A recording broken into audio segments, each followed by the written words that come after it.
నారాయణపేట జిల్లా ఎస్పీ యోగేష్ గౌతమ్ మక్తల్ పట్టణంలో గణేష్ మండపాలను సందర్శించి ప్రత్యేక పూజలు నిర్వహించారు. గణేష్ నిమజ్జన శోభాయాత్ర రూట్ మ్యాప్ను పరిశీలించిన ఆయన నిమజ్జనం శాంతియుతంగా జరిగేలా చర్యలు తీసుకోవాలని అధికారులను ఆదేశించారు. అవాంఛనీయ సంఘటనలు జరగకుండా నిరోధించాలన్నారు. చెరువులో నీటి మట్టం ఎక్కువగా ఉన్నందున గజ ఈతగాళ్లను సిద్ధంగా ఉంచాలని సూచించారు. శాంతి భద్రతలకు విఘాతం కలిగించే వారిపై కఠిన చర్యలు తీసుకుంటామని హెచ్చరించారు.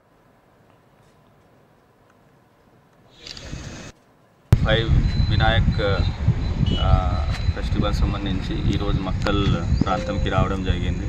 వచ్చినాక మనం ప్రొసెషన్ రూట్ అట్లాగే కొన్ని విగ్రహాలు కూడా పర్సనల్గా వెళ్ళి చూడడం జరిగింది. మాతో పాటు మా సిఐ, తర్వాత ఎస్ఐ, లోకల్ పోలీస్ సిబ్బంది, గణేశోత్సవ కమిటీ మెంబర్స్ అందరు వెళ్ళి విజిట్ చేశాము. రూట్ మొత్తం కూడా విజిట్ చేసి తర్వాత చిరువిగా నిమజ్జనం ప్లేస్కి కూడా వచ్చేసాము.